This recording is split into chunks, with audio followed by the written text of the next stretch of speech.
3 művésznek a közös kiállítása látható itt ezekben a terekben.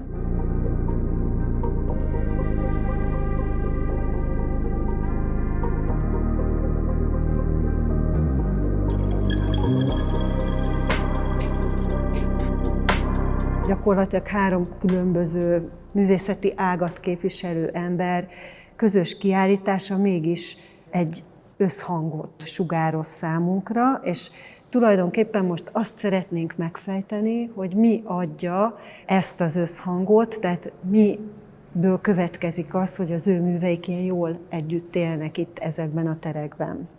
Első ránézésre ugye mit vesz észre az ember? A színt és a formát. Ha megnézzük valamennyi művet, ugyanaz a színvilág jellemzi őket, ezek a barnák, okkerek, kicsit ezeknek a mindenféle árnyalatai, tehát úgy monokrómak, hogy ezen belül viszont nagyon gazdag a skála. És a másik ugye a formai azonosságok, hol egy-egy architekturális részlet, hol pedig egy organikusabb részlet ütköztetése. Síkidomokra emlékeztető formák, de mégis azok egy kicsit így elvonatkoztatottabbak, illetve hát ugye Huber Andrásnál nem lehet elvonatkoztatni attól, hogy az ő munkái azok alapvetően a természetben megtalált fa darabok, ágak, gyökerek, galljak, amiket ő egy minimális beavatkozással újra teremt, tehát ezeket az ott már holtnak számító fa darabokat összegyűjti, és egy új relációt teremt azáltal, hogy összepárosítja őket, picit minimálisan beavatkozik, itt például pauszpapírt, minimális festést beletett, itt ilyen köteleket kötött rá, de ez mind-mind olyan, minthogyha szerves része lenne, tehát hogy ez egy megkomponált természeti forma, és egy teljesen új lény keletkezett belőle, egy műalkotás.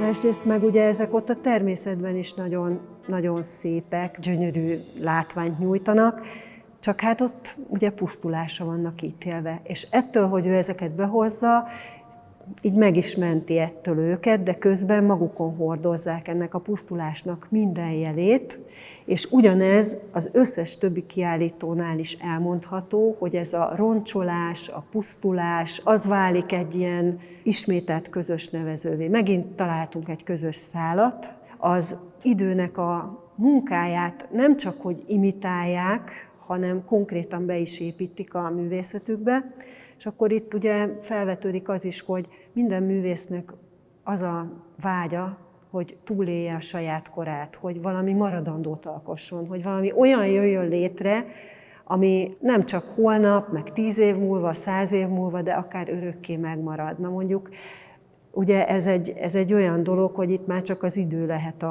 az egyetlen tényező, ami ellenáll ennek, mert elpusztulnak olyan anyagokból, vagy olyan technikával készülnek, hogy nem örök életűek ezek a tárgyak. Na és akkor mit csinál ez a 3 alkotó? Hát, hogyha nem tudjuk az időt legyőzni, akkor legyen a munkatársunk, és akkor csináljon ő is valamit, mi meg lekövetjük, hogy ő mit csinál egy felülettel, hogyan csiszolja le, hogyan karistolja össze, hogyan koptatja el, és ezt meg is jelenítjük, és ezáltal akkor ezek a művek, hogyha egy kicsit megsárgul a lap, az se baj, ha egy kicsit tovább kopik a fa, az se baj. Tehát ilyen módon az idő az egyik szövetségesükké válik, tehát az idővel nem konkurálnak, hanem együttműködnek.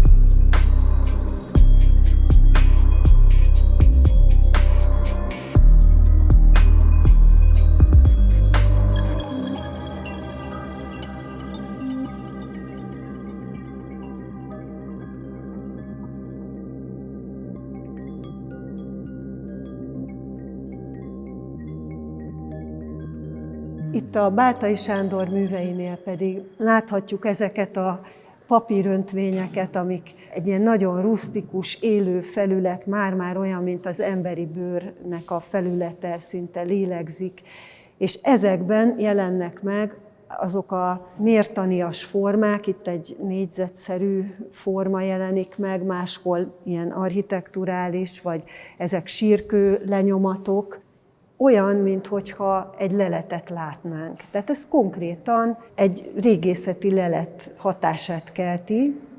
Azokat a motivumokat, amiket ő szeretne megőrizni, leönti, és nyomatot készít róla.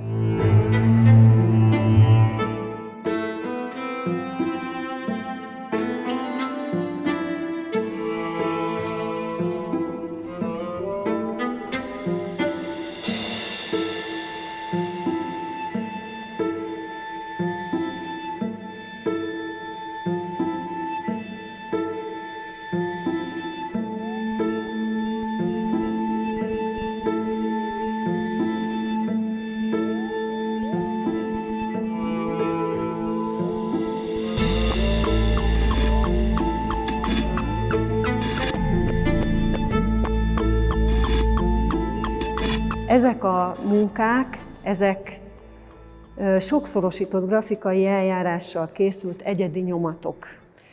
Ugyanis Deák Németh Mária különböző cink vagy rézlemezekről készít több rétegben nyomatokat, és ezek a rétegek rakódnak itt egymásra, és azért egyedi nyomatok, mert ha többször lehúzzuk ugyanazt, akkor sem lesz már ugyanúgy. És ugyanaz a fragmentáltság, ugye, mint amit az előbb is említettem, ugyanaz a töredék jelleg, ráadásul a címek is nagyon, nagyon jól eligazítanak, mert emlékrétegek, illetve álomrétegek a sorozatnak a címe. Egy kicsit, hogyha ebben jobban belegondolunk, valóban az emlékek, meg az álom, ha vissza akarunk rá reggel emlékezni, ugye az is emlék, ugyanígy ilyen nagyon sejtelmesen, darabokban, foszlányokban idéződik föl az ember emlékezetében. Ez a folyamat jelenik itt is meg, vagy azt öntik képbe.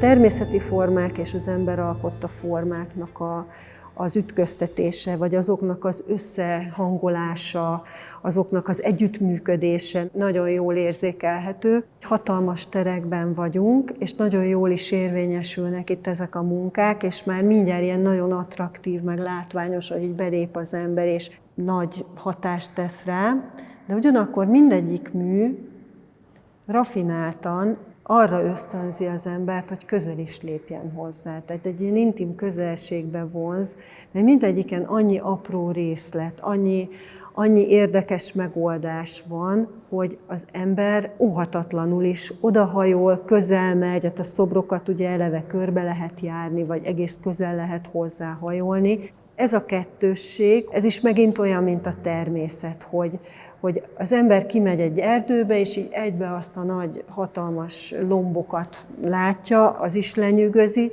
de ha egyenként odahajol minden egyes kis levélhez, akkor egy rengeteg érdekes dolgot föl tud fedezni. És valahogy úgy érzem, hogy itt mind a három művész, vagy most itt együttesen ez az egész kiállítás, hogy így behozza nekünk ezt az élményt, amit a természetben is átélünk, vagy átélhetünk, csak transformálva.